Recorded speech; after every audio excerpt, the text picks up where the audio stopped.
एक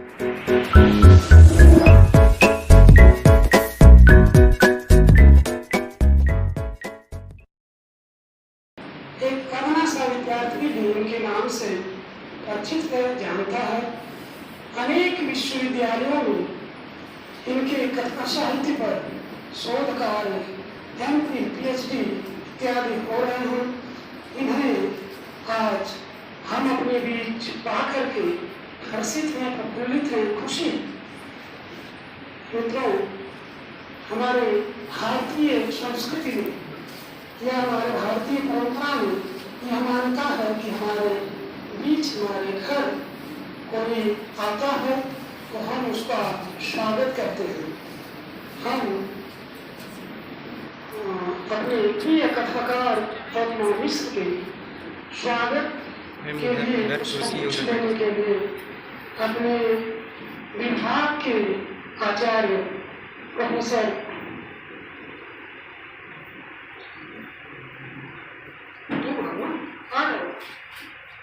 बड़ा कृष्ण सर से आग्रह करेंगे कि वे पुष्प गुच्छ लेकर के मैं का स्वागत एवं अभिनंदन करें। इसमें विदेश से भी सहयोग की भूमिका मिलेगी।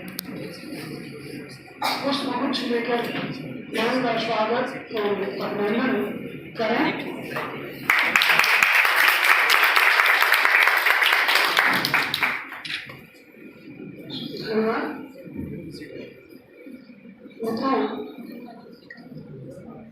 हम अपना मिश्र के कथा साहित्य से, उनके रचनात्मक अवदान से ही परिचित हैं। ऐसा नहीं कि हम बहुत ज्यादा कभी से मुलाकात हुई है। एक दो बार ऐसे ही संगोष्ठियों में ही इनसे मुलाकात करने का अवसर मिला। लेकिन देखिए, जब आपका रिश्ता किसी रचनाकार से पाठक के रूप में रचनात्मक ढंग से अगर होता है तो वह काफी जीवन का काफी लंबा तक उसका सफर तय करता है। इस चीज को हमें हमेशा ध्यान रखना चाहिए। कल्पना मिश्र को हम किसी एक खांचे में नहीं बांध सकते हैं। न तो आप स्त्री दिवस में रख सकते हैं, न आदिवासी दिवस में रख सकते हैं। आप देखेंगे कि हर क्षेत्र में इन्होंने अपनी लेखनी के माध्यम से हमारे बीच पहचान बनाने का अवसर प्राप्त किया है। आज जिस उपन्यास पर हमें बात करनी है वह अस्तित्वपूर्ण उपन्यास है, जिसका वे हमारे बीच पाठ भी करेंगे। और अस्तित्वपूर्ण उपन्यास को अगर आप देखेंगे तो आप जिस तरह से चाहेंगे, आप चाहेंगे स्त्री विमर्श के नजरिए से देख लेंगे तो स्त्री विमर्श से देख लेंगे, चाहेंगे तो आदिवासी विमर्श से देख लेंगे, चाहेंगे तो भाषा की दृष्टि से भी देख लेंगे। तो कहने का आशा है कि इनका जो रचनात्मक अवदान है, इन्हें आप न तो पीढ़ियों में बांट सकते हैं। इनका जो इनके कथाकार का जो व्यक्तित्व है वह बिल्कुल खुला हुआ और मुक्त है। आप जहाँ से चाहेंगे, जिस तरह के मोती चाहेंगे उस तरह के मोती आपको इनके कथा साहित्य से, इनके रचनात्मक योगदान से आप मिल सकते हैं। हम बहुत अधिक न बोलते हुए एक औपचारिक स्वागत करने के लिए अपने विभाग के ही सहायक आचार्य असिस्टेंट प्रोफेसर वीरेंद्र कुमार मीणा जी को आमंत्रित करते हैं कि वे आए और इस सभा में जितने लोग उपस्थित हैं सबका स्वागत डॉक्टर वीरेंद्र कुमार मीणा जी। शुक्रिया कुमार सर। मैं स्वागत वक्ता के रूप में सबसे पहले आदरणीय मैडम अर्चना मिश्र जी का ही स्वागत करना चाहूँगा कि जो अपने कीमती समय को निकालकर हमारे बीच उपस्थित हैं। मैं संयोग से मैडम के विभाग में से पीएचडी करके पास आउट हुआ और मैडम को देख का भी रहा, तो जितनी सहजता उनके व्यक्तित्व में है उतनी ही सहजता उनके लेखन में है। और मुझे तो बड़ा आश्चर्य हुआ कि मैडम तो इतने अच्छे घर से हैं, ये कैसे मतलब इतनी बारीक चीजों को, आदिवासी इलाके की चीजों को, जिस उपन्यास पर आज चर्चा होगी उसको आदिवासी दिवस के रूप में न देखें, हम यूं देखें कि जीवन का एक कितना सूक्ष्म हिस्सा है, जहाँ उस इलाके की महिलाएं कैसे एक देह व्यापार के रूप में खरीद फरोख्त के स्तर पर बड़े व्यापक पैमाने पर फंसी हुई है।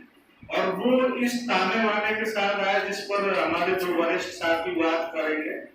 तो मुझे तो वो हालांकि सूचना 3-4 रोज पहले एक लड़की से बात करते हुए पता चली कि ये उपन्यास दरअसल इस विषय पर केंद्रित है, नहीं तो मैं उसको जरूर पढ़ता। आगे मैं ये कोशिश करूंगा कि उस पर अच्छे से पढ़ के आपको अपनी प्रतिक्रिया दूं।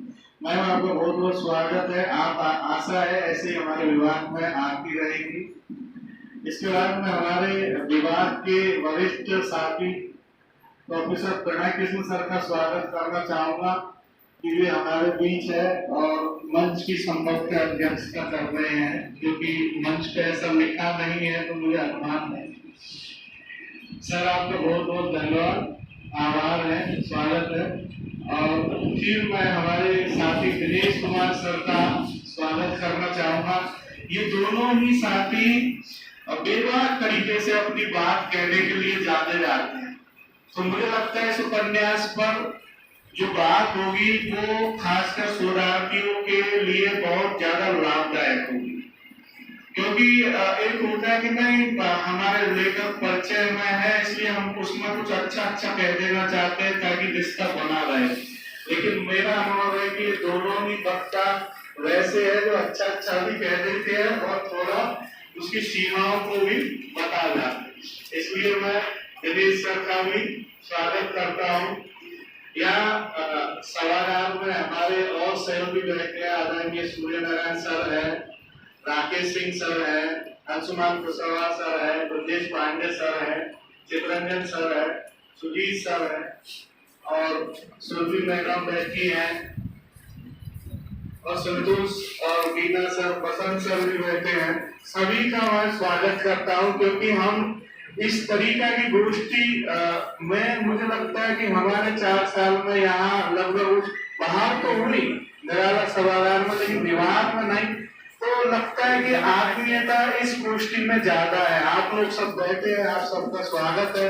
और सबसे ज्यादा बच्चों का, क्योंकि सारे कार्यक्रम आखिर नई पीढ़ी के लिए होते हैं और वो कैसे इसको ग्रहण करेंगे, संभव है कुछ प्रश्न भी पूछने का मौका मिले। तो ये आप सबके लिए कार्यक्रम है, आप सभी आए, आप सबका स्वागत है। आगे की कार्रवाई के लिए डॉक्टर शिव कुमार सर को मैं आमंत्रित करता हूँ।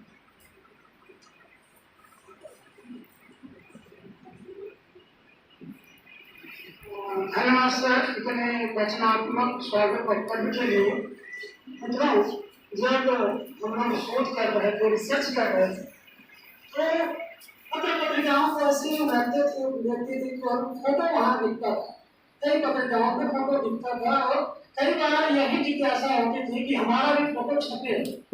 तो ये देख कर आप लोग भी ऐसे ही लिखते थे, तो आपके भीतर जिज्ञासा आई तभी आप वहाँ तक पहुँच सकते। यही बड़े बड़े लेखकों को, जिन लेखकों को हम लोग पहले पत्रिकाओं में, किताबों में जगह जगह देखते थे और आज भी अपने बीच इस तरह से बात करने का, उनसे सीधा बोलने का अवसर लगातार मिलता रहता है। ये इस चीज को कहने का है कि आप लोग भी कुछ रचनात्मक करने का प्रयास कीजिए। इस रचनाकार से मिल करके, उनके रचनात्मक लेखन से जुड़ करके आप भी, आपके भीतर का जो तत्व है वह भी धीरे धीरे अगर बाहर आएगा तो एक दिन आप भी उस पत्र पत्रिका में जरूर जाएंगे, छपेंगे। तो ये रचनात्मक, इसीलिए यही इस गोष्ठी का भी महत्व है कि आपके भीतर का जो लेखक है, जो रचनाकार है, वो बोले। उसको भले ही शुरू में थोड़ा डगमगाएंगे आप, लेकिन आने वाले समय में आप कुछ कर सकते हैं। मैम के साहित्यिक परिचय के लिए हम अपने विभाग की सहयोगी डॉक्टर स्वर्ण त्रिपाठी मैम को आमंत्रित करते हैं कि वे आए, मैम का संक्षिप्त परिचय दें कि दिल्ली विश्वविद्यालय से जुड़े हुए लोग हैं और बहुत अच्छे से मैं वो की रचनात्मक साहित्यिक व्यक्तित्व को लोग जानते हैं, पहचानते हैं, इसलिए मैं उन्हें आमंत्रित करता हूँ डॉक्टर सर त्रिपाठी जी।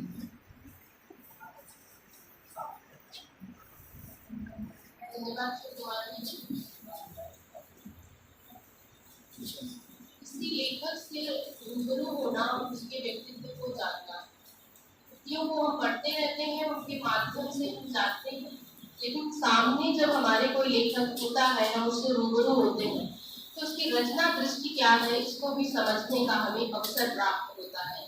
जो हमारे जीवन के सरोकार हैं, उनको वो कैसे देखता है, उसका इनकी बोध कैसा है और उसके लेखन की जमीन कैसे निर्मित होती है, हम उसको भी जानने समझने का प्रयास करते हैं। अभी कुछ दिनों पहले दिनेश सर ने एक कार्यक्रम रखा था, इस बार विभिन्न रखते हैं लेखक के संग, तो उसमें भी रचना जी से हम रूबरू हुए थे, लेकिन ऑनलाइन दुनिया की अपनी कुछ समस्याएं हैं और साहित्य तो संवेदनात्मक सरोकारों के लिए जाना ही जाता है, जो आमने सामने रूबरू होकर हम ज्यादा बेहतर ढंग से महसूस कर सकते हैं। हिंदी जगत में अरुणा मिश्र जी एक अनकन्वेंशनल राइटर के रूप में देखी जाती है। अनकन्वेंशनल माने जो एक परंपरागत ढंग से धंधा चला रहा है, अभी खांचों में देखने की बात हुई, तो उन खांचों से हटकर या जो कुछ ऐसी रूढ़िगत रीत है उस पर चलने के बजाय थोड़ा नए ढंग से चीजों को देखना, और ये नए ढंग से चीजों को देखना ही किसी लेखक को एक बड़ा लेखक बनाता है।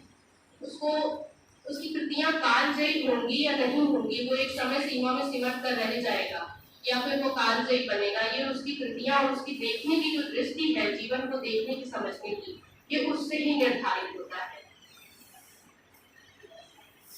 मित्रों, कथाकार अरुणा मिश्र जी का जन्म 18 मई 1969 को हुआ और आपकी सर्वप्रथम जो कहानी है वो ऐ अहिल्या हंस पत्रिका में 1996 में प्रकाशित होती है। धीरे धीरे पठन पाठन के क्रम में ही मैडम को सुना और जितना मैं जानती हूँ उनके भीतर एक था कि जीवन को कैसे देखना है, वो चीजें निर्मित हो रही थी। अचानक किसी कथाकार के भीतर या लेखक के भीतर या संवेदनशील व्यक्ति के भीतर अचानक कुछ नहीं होता, उसकी दृष्टि अलग होती है और कोई एक क्षण आता है जो उसकी रचनात्मकता धीरे धीरे उसके लेखन में प्रस्फुटित होने लगती है, दिखाई देने लगती है। तो इस तरह से आपकी शुरुआत 1996 से ही हो जाती है औपचारिक लेखन के रूप में। आपके प्रमुख कहानी संग्रह गीता का वक्त, छावनी में बेघर, कब्र थी, कैद और जंजीरें थी, स्याही में सुरखाब के पंख आदि कहानी संग्रह हैं। आपकी कहानियों का अन्य भारतीय भाषाओं एवं कुछ विदेशी भाषाओं में भी अनुवाद हो चुका है।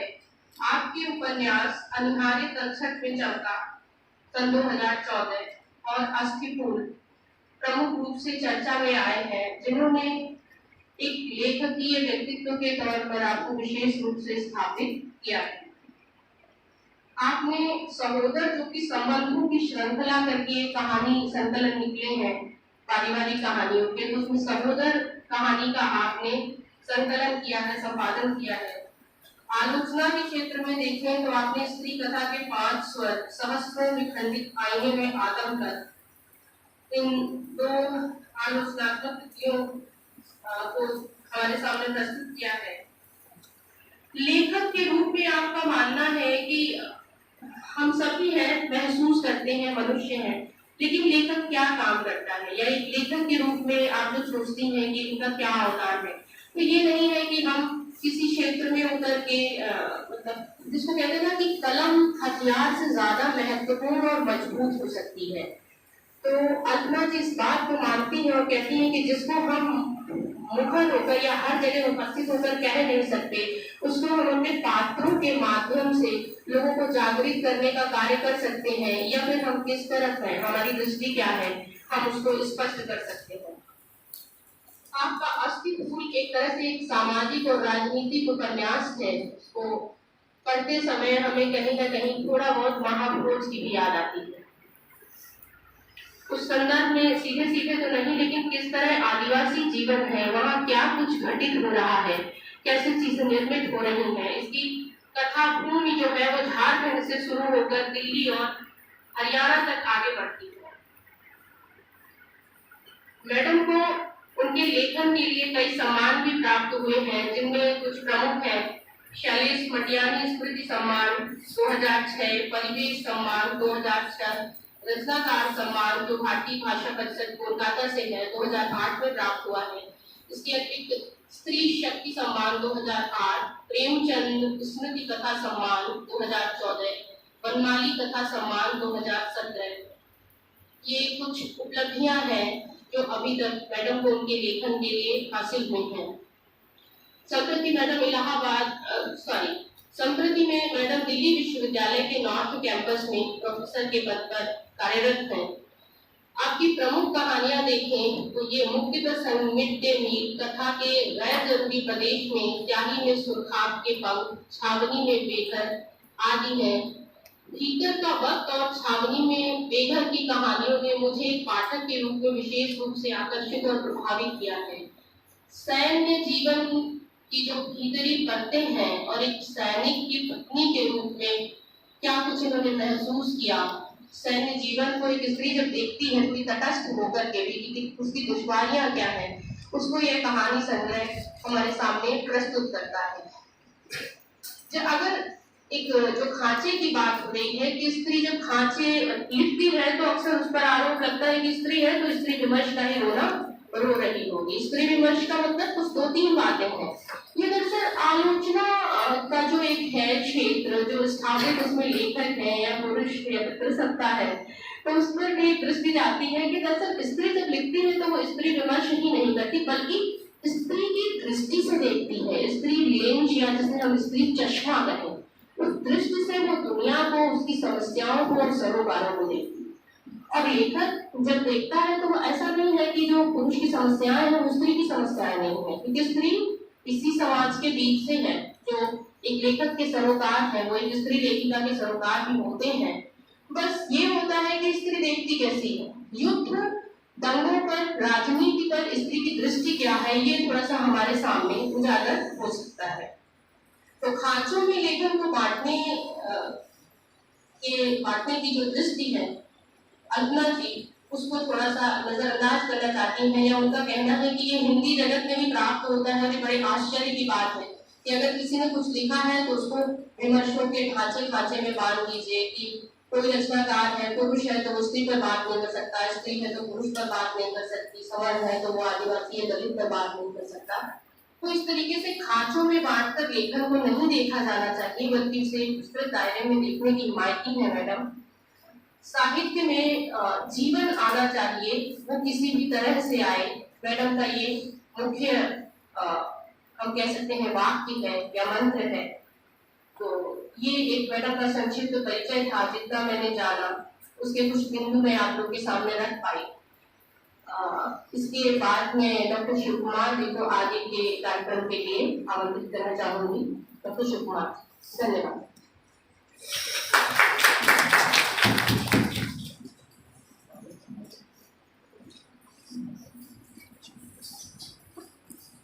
बहुत धन्यवाद मैम, इतने अच्छे से अपना नाम के साहित्यिक अवदान पर साहित्यिक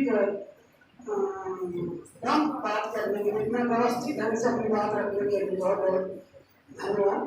मित्रों, जब लोग शुरू में पत्रिकाएं पढ़ रहे थे तो पता चल रहा था कि जो आज के श्रेष्ठ आलोचक हैं मुखनी अग्रवाल, वो इनकी कहानियों पर आलोचना लिख रहे हैं, वो पता लिख रहे हैं, कहीं चंद्र त्रिपाठी कुछ लिख रहे हैं। तो हमें जान सकते कि जो श्रेष्ठ आज के दौर के जो श्रेष्ठ आलोचक हैं वे इनकी कृतियों पर, इनके उपन्यासों पर, इनकी कहानियों पर बड़े मुकम्मल ढंग से, कई बार हंस में, कई बार आखिर में, कई बार आजकल तो इस तरह की पत्रिकाओं में जो राष्ट्रीय स्तर की पत्रिकाएं हैं, इन पत्रिकाओं में इनके ऊपर समीक्षाएं और लेख लिखे जा रहे हैं। आज भी एक बात और मैं कहूँगा कि मैं किसी भी विचारधारा से कोई कट्टरता के साथ भरी हुई नहीं, न तो लेखन में न तो जीवन में। इनका जैसे कि हम कहते हैं ना कि ये किस विचारधारा से, उस विचारधारा से, ऐसा नहीं। उनके जीवन में आप साहित्य के जिस तरह से मानव जीवन बहुत ढंग से आता है, उसी तरह से ये अपने साहित्य शब्द को शायद मैं विचारधारा को दूसरी तरह से आगे बढ़ाने किसी एक विचारधारा से कट्टरता के साथ नहीं जुड़ते। और वस्तुपूर्ण उपन्यास को अगर आप पढ़ेंगे तो मैं वास्तव में बता रहा हूँ कि जो बच्चियां हैं खास तौर पर उनके आंखों से अपने आप आंसू टपकने लगते हैं। मतलब इस तरह का भी हमारा जीवन है, एक स्त्री के साथ, एक मनुष्य के साथ इस तरह की घटनाएं हो सकती है। एक स्त्री को न जाने कितनी बार उसकी तरह उसका बस उसे पीछा जाता है। एक स्त्री को इसमें जिस रूप में रोजगार के नाम पर लोग जाते हैं और आदिवासी स्त्रियों को कहते हैं चलिए हम दिल्ली और यहाँ हरियाणा में आपको अच्छा सा रोजगार देंगे और आपका पूरा परिवार सुधर जाएगा, और ले जाकर न जाने कितने जगहों पर भेज देते हैं। इस केवल उस उपन्यास को आप पढ़ने में एक नजर जाए, लेकिन उसमें हमारी राजनीति कैसे उसको देख रही है, आदिवासियों को राजनीति कैसे देख रही है, उनका सांस्कृतिक अवदान क्या है, भाषा, उनकी भाषा कैसे लुप्त हो रही है, उनके गीत कैसे लुप्त हो रहे हैं, इन तमाम बिंदुओं पर इस उपन्यास में अपना बात किया है और बहुत महत्वपूर्ण उपन्यास है, इसे आपको देखना चाहिए। अब मैं बहुत ज़्यादा उस उपन्यास पर न बोलते हुए मैं को डॉक्टर करुणा मिश्र जी को आमंत्रित करते हैं कि वे आए और अपने उपन्यास का सिलेक्टिव पाठ करें, जहाँ से वो करना चाहती हूँ उपन्यास का पाठ करें प्रोफेसर करुणा मिश्र जी।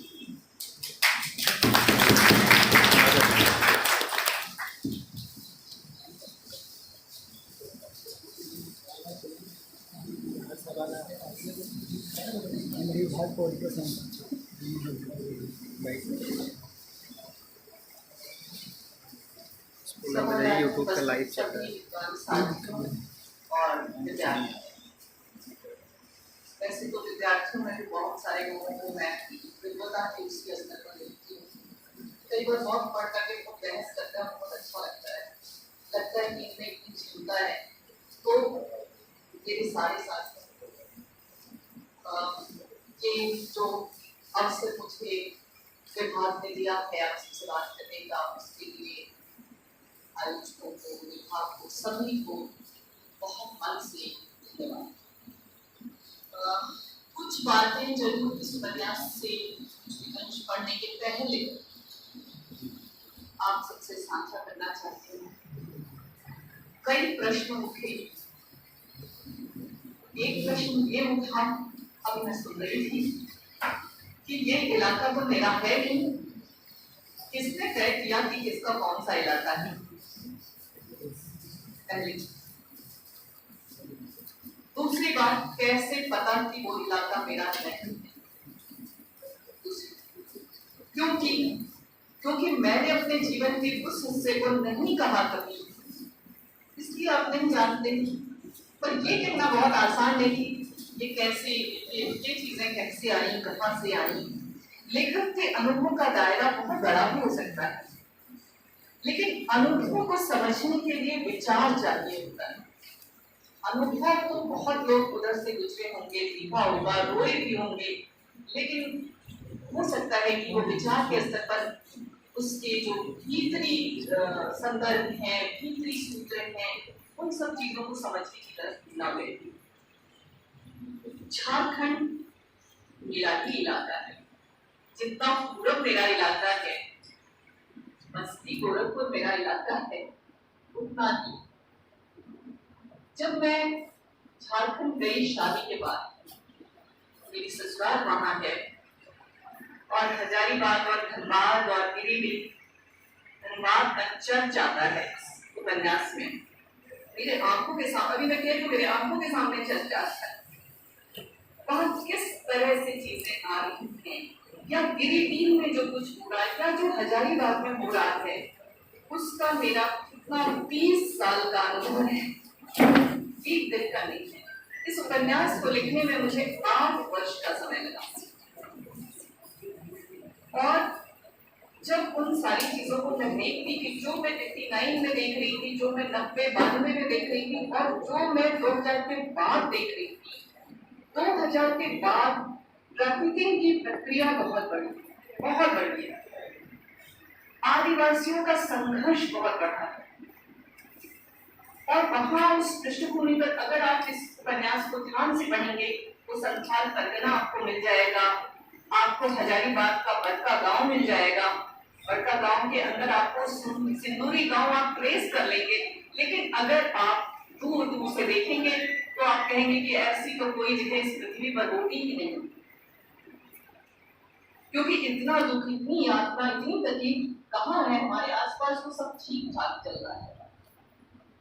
एक बहुत पढ़ी लिखी स्त्री ने भी मुझसे कहा कि ऐसा कहाँ होता है। मैंने कहा जरा सा थोड़ा सा ही चले जाते थे, जोखिम बहुत था, जोखिम निश्चित रूप से था, लेकिन परिचय का दायरा भी बहुत था, पहचान बहुत थी, अंदर घुस जाते थे, तमाम चीजें जान जाते थे, तमाम चीजें देख लेते थे, लेकिन हरियाणा मेरी परिचय का क्षेत्र नहीं था। असल चुनौती तो वहां थी। तो ये काम मैं कर रही थी, धीरे धीरे बहुत समय से कर रही थी। बहुत सारी घटनाएं दिखाई पड़ती थी, बहुत सारे नोट्स लिए जाते थे, बड़े दुखी होते थे, बहुत विचलित होते थे। धीरे धीरे चल रहा था काम, लेकिन एक ऐसी घटना घटित हुई जिसने मुझसे मुझे ये सिखाया कि मुझे पहली प्राथमिकता में इस काम को रखना पड़ेगा। ये घटना क्या थी? आप यहाँ सब विद्यार्थी इतने सारे बैठे हुए हैं, हमारे शिक्षक साथी हैं, हम लोग फायदा लेने के लिए जाते रहते हैं। तो मैं भी हरियाणा गई विश्वविद्यालय में PhD का वाइवा लेने के लिए, और वहाँ कुछ लड़कियाँ MPhil PhD वाली, वो इंतजार कर रही थी कि मैं फ्री हूँ तो बात करी। और जैसे ही वाइवा खत्म हुआ और हम लोग खाने के लिए जाने लगे तो उसमें से कुछ बच्चों ने कहा कि मैम आपसे अकेले में मिलना चाहते हैं। मैं थोड़ा सा किनारे मैंने कहा क्या बात है? उसने कहा नहीं, हम लोग पूरा एकांत चाहते हैं। तो थोड़ा और किनारे उठकर खड़े हुए, ठीक है अब बताओ। तो उसमें पहले एक लड़की रोने लगी, मुझे लगा इसी के साथ कुछ दुर्घटना घटित हुई, क्योंकि रोएगा इतना निजी कर लिया है हम लोगों ने सुख दुख को कि हमें दिखाई नहीं पड़ता कि दूसरे के लिए कितना रोना होता है, अपने परिवेश के लिए कितना रोना होता है। जब ये दृष्टि बन जाती है तब अस्थिफूल लिखने की जो विवशता थी वो समझ में आती है। तो हुआ क्या कि जब वो लड़कियां फिर तो वो 3-4 लड़कियां जो थी वो रोने लगी सारी, और जब उन्होंने जो बात कही कि नहीं मैम हमारे साथ कुछ नहीं हुआ है, हम तो बहुत ठीक हैं, हमारे आस पास हो रहा है,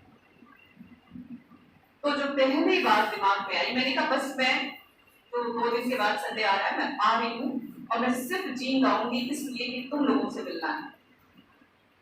और मैंने पता लिया, मैंने कहा यहाँ की बात नहीं कर सकते हम इतना विस्तार में, तो मैं आ रही हूँ। और पहली चीज जो उस दिन मैंने सीखी, लेखक पर इतना भरोसा अभी भी हमारे समाज को है, इसलिए ये जो पल्प लिटरेचर आ रहा है इससे सावधान रहने की जरूरत है। अभी भी भरोसा है, और ये भरोसा ही वो ताकत है जो लेखक को और साहित्य को बचा ले जाएगा। दूसरी बात, ये मैं क्या कर रही हूँ, इतने धीरे धीरे देखती हूँ, जाती हूँ धनबाद, जाती हूँ हजारीबाग, रुकती हूँ, देखती हूँ, रोती हूँ, दुखी होती हूँ, थोड़ा नोट्स लेती हूँ, चली आती हूँ। ये मैं क्या कर रही हूँ? कितनी जरूरत है यहाँ। आपसे बताऊं, जब 2 दिन के बाद मैं गई संडे को सिर्फ उन लोगों से मिलने के लिए, उस पहले दिन, उस पहली मुलाकात में जिस बच्ची के बलात्कार का जिक्र यहाँ आया है हरियाणा का, सारी घटनाएं हमारे आसपास है। उसकी माँ इतना सारा पुलिंदा कागज का लिए पहले ही दिन और लाकर मेरे पैर पर रख दिया। कितना लाचार है लेखक, क्या करे। वो मैं ही हूँ इस उपन्यास में जो फोन घुमा के एनजीओ को ढूंढते, वो कोई बात नहीं है, वो मैंने खुद ही किया। मैंने कहा अरे बहुत एनजीओ है, फिर पता चलता है कि कुछ काम नहीं हो रहा। फिर समझ में आता है कि ये जो विश्वास है इसको तो बचाने की कोशिश की जाए। और फिर शुरू होती है जीवन की यात्राएं, और फिर ये पता चलता है कि हम जो खाना खा रहे हैं वो एक लग्जरी है, और फिर खाना खाना अपना ही दूभर हो जाता है। मेरे घर वाले कहते थे, भाई ये कौन सा विषय उठा लिया है, अब तुम जो है खाना भी नहीं खा रही हो, दिन भर परेशान रहती हो, ये क्या है। एक छोटी सी टेबल लेके कभी यहाँ कभी वहां कभी, ये होता था कि अगले दिन की चीजें इतनी ज्यादा होती थी कि पिछला दिन का छूट जाता था। ये उपन्यास एडिट करने के बाद इतना थोड़ा सा आपके सामने आ पाया, इतना एडिट किया, और फिर वो स्थिति आती थी कि रोता हूँ लिखता जाता हूँ, कभी को बेकाबू पाता हूँ। नागार्जुन याद आते हैं, तो रोते थे लिखते जाते थे। कभी को बेकाबू पाता हूँ, रोका नहीं जा सकता, लिखना ही पड़ेगा, क्योंकि अब ठान लिया है कि अब तो अगर कुछ लोग दूसरों के लिए आज भी रो रहे हैं, तो भला मैं क्यों इतना समय ले रही हूँ। और उसके बाद 5 साल नॉन स्टॉप काम किया गया, जी जान से। अब जो भी होगा देखा जाएगा वाली स्थिति में। तो ये हरियाणा की जो निरंतर यात्रा है, भाषा सीखी। देखिए संथाली तो मैंने सीख ली थी, और संथाली में जो खूबसूरती है उस भाषा की, उसे हम अपने यहाँ के लोकगीतों की तरह देख सकते हैं।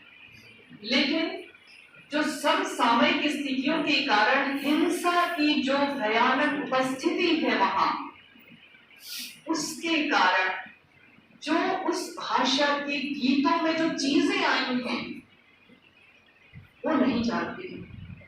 मैंने कोशिश की है कि वो कुछ ऐसे चुनी हुई पंक्तियां दिखा सकूं जो ये बताएं कि इस भाषा के सारे गीत प्रेम गीत नहीं है।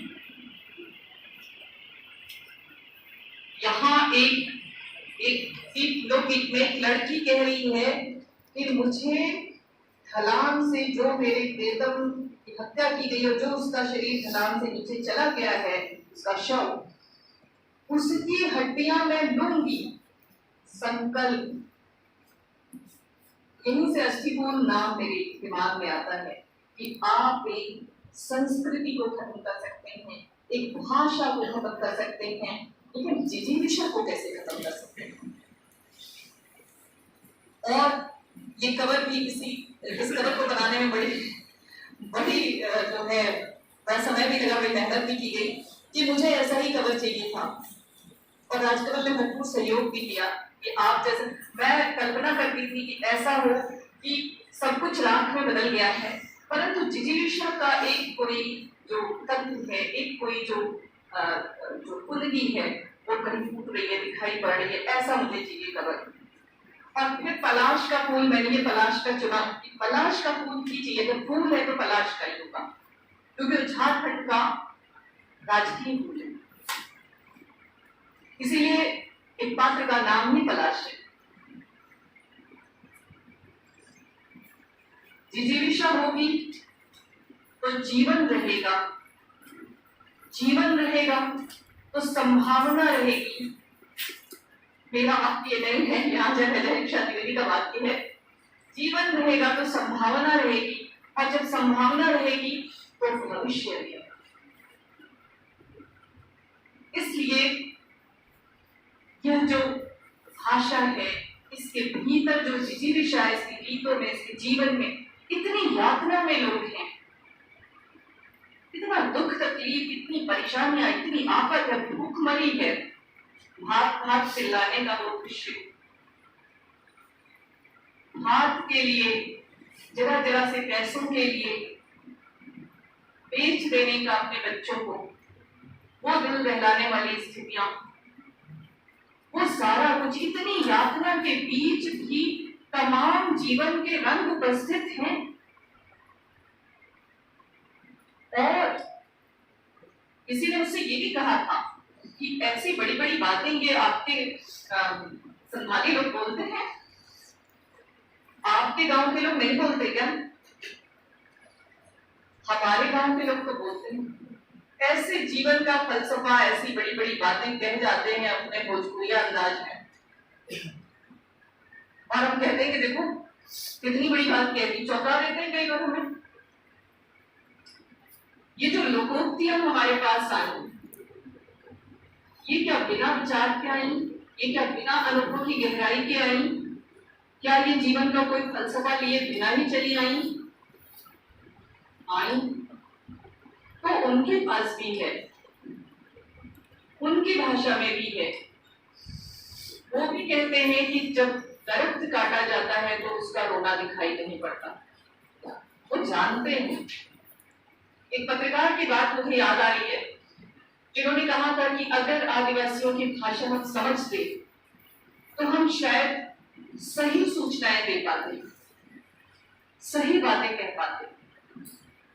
अब सारी भाषाएं तो नहीं सीखी जा सकती, पर जो संभव था वो कोशिश मैंने की कि वहां की चीजों को ठीक ठीक। बीच में तो मैं लोकगीत कुछ गाने भी लगी थी, घर के लोग बहुत परेशान हो गए थे कि इतना इतना आत्मसात करके इतना उसके भीतर चले जाना कि लोकगीत भी गाने लगना। और बहुत मधुर है, जब एक बार भाषा समझ में आ जाती है तब समझ में आता है कि ये लोकगीत क्या कह रहे हैं। जैसा कि मैंने कहा कि उसका वो रंग भी है जहाँ हिंसा की उपस्थिति है, और वो रंग भी है जहाँ बेटी बेच दिए जाने का वो दर्द ही है, वो गीतों में ही है। और इतनी सारी इतना मतलब, और साथ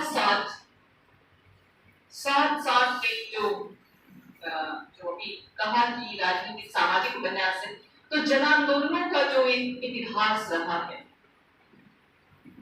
तो एक कहीं ना कहीं इसको लिखने के पीछे जो मेरे दिमाग में विचार के स्तर पर जो चीज चल रही थी वो था स्वप्न। स्वप्न दिखाया जाना और फिर छल किया जाना। स्वप्न छल एक कंटीन्यूअस आपकी प्रक्रिया है। पहले सपने दिखाएंगे, फिर छल करेंगे। अन्ना हजारे आंदोलन भी आता है इस किताब में, उसका भी जिक्र है। स्वप्न दिखाया जाएगा और फिर छल की स्थिति आएगी। सारी ट्रैफिकिंग के पीछे भी यही है। नौकरी दिलाने के लिए लालच है, स्वप्न है।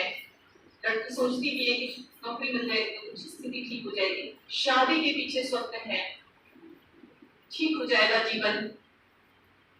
और फिर छल है, क्योंकि यहाँ की संथाली तो सीखी, वहां हरियाणवी सीखना और उस टोन में बोलना बड़ा मुश्किल था।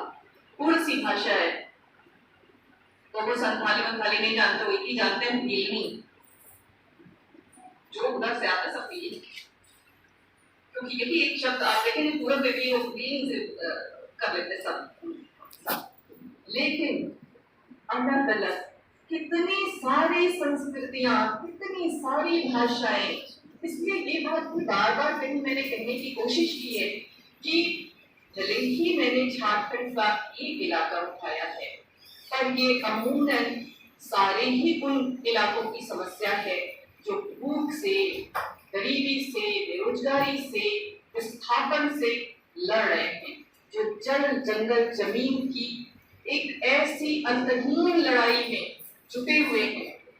अंतहीन इसलिए क्योंकि एक तरफ तो आपका बहुत ही शक्तिशाली साम्राज्य है और दूसरी तरफ आप प्रकृति के साथ खड़े। तो ये जो एक लगातार की लड़ाई है, इतनी मुश्किल, इतनी कठिन है। और साथ ही साथ बहुत सारी लोक कथाएं जो हैं उनको मतलब अपने हिसाब से बदल कर मैंने इसमें उपयोग किया है। दूसरी जो चीज थी कि प्रकृति और स्त्री, तो जन आंदोलनों का कोई इतिहास उसको लिया और वो क्यों फेल हो रहे थे, क्यों असफल हो रहे थे, क्या वजहें थी, कोशिश किया उन दोनों चीजों को समानांतर देखने की। और एक रूपक की जो प्रकृति और स्त्री गर्भ है, स्त्री गर्भ और पृथ्वी गर्भ है, और ये जाता है वहां तक जहां इको फेमिनिज्म की बात आती है। मतलब how main dominate women and women's dominate nature.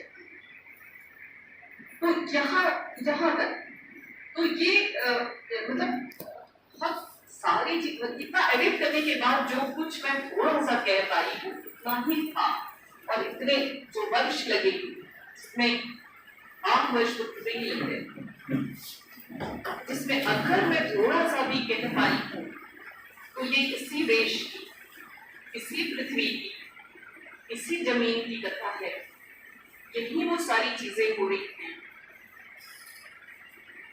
चीन में अपनी आइडेंटिटी छिपा कर जाना पड़ता था, बड़ा जोखिम था वहां वही लड़कियां थी जो मुझे घरों के अंदर भीतर, उन दीवारों के भीतर, उन पर्दों के भीतर ले गई जहां ये सारी घटनाएं हो रही थी, जहां मुल्की थी, मुल्की बहुएं थी, जहां वो स्थितियां थी जहां अपना खून खुद ही पॉलीथीन में बांध के फेंकना था। यहाँ तक था और ये सब सच हो रहा था।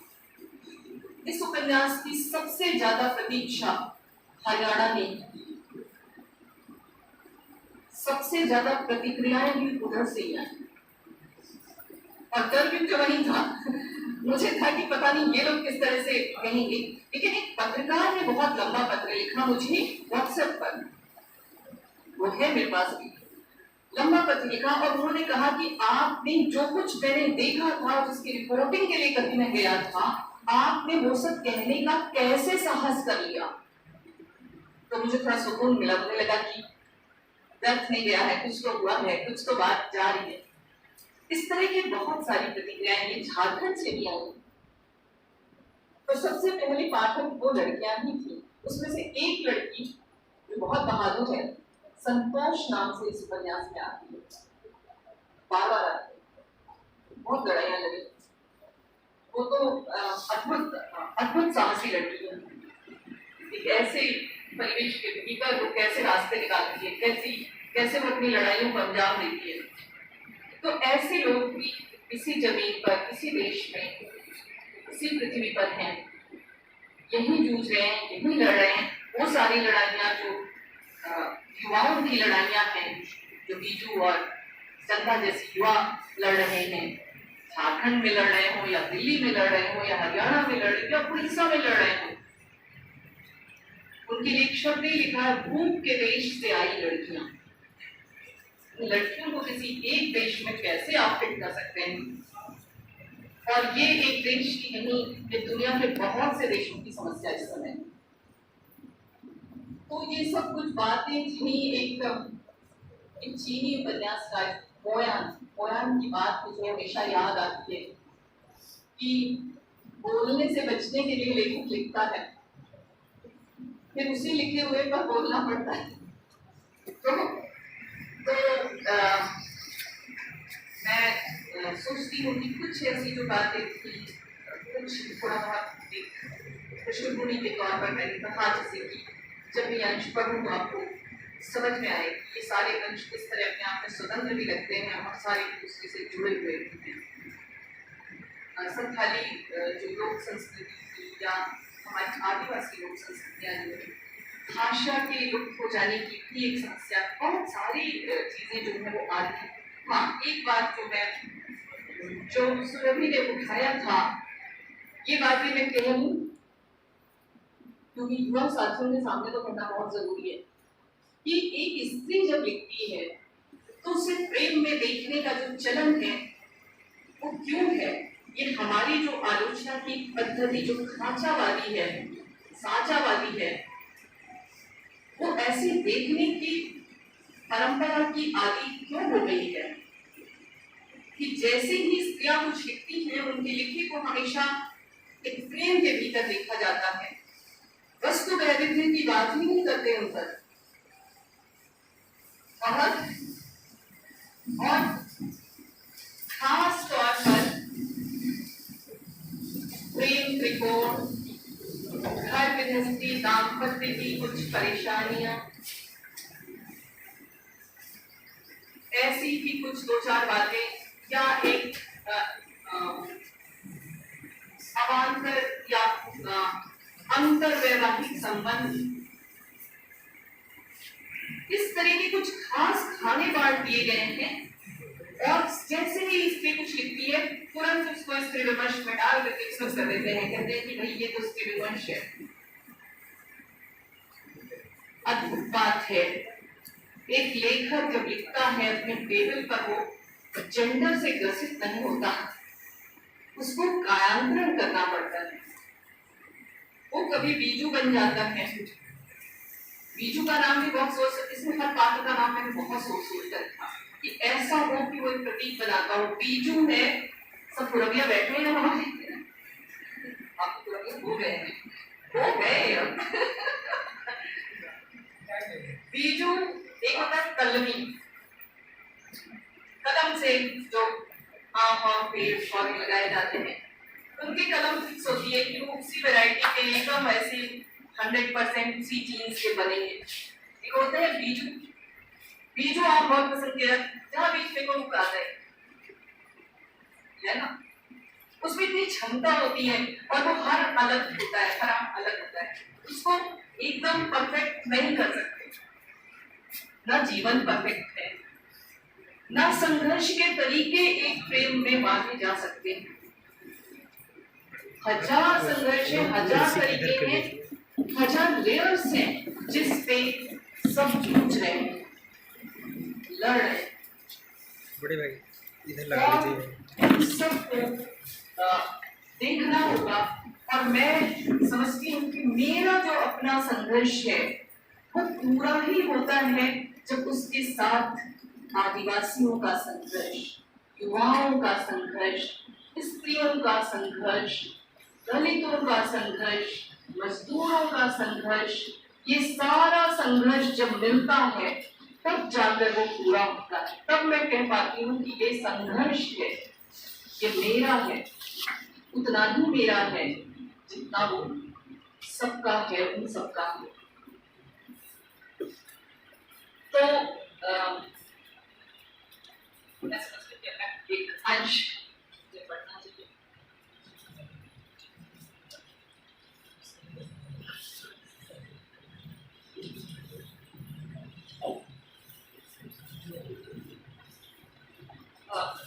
मैंने कुछ लोक कथाओं का उपयोग किया है जो दरअसल संथाली भाषा में प्रचलित होता है,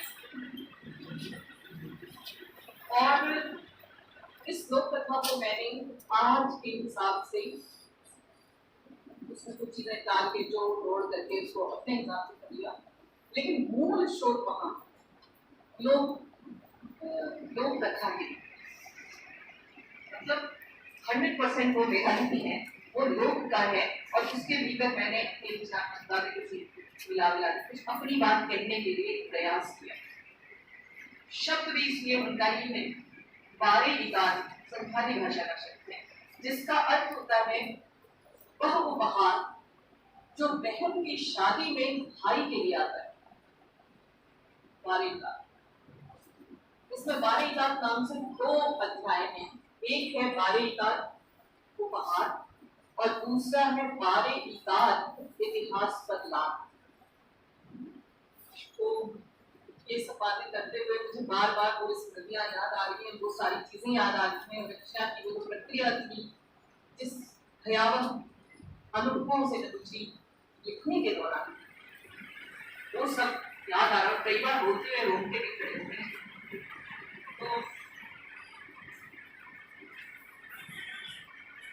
तो इस अध्याय का नाम है बारे विकार। छोटा ही है। सुबह सुबह सुजन महतो ढीली खाली चाल से खेत की तरफ जाते थे। नन्हे कामगार उस वक्त अपने काम पर निकल चुके होते। नन्हे कामगार मतलब बच्चे लोग मजदूरी करने के लिए विवश हैं, कोई उपाय नहीं।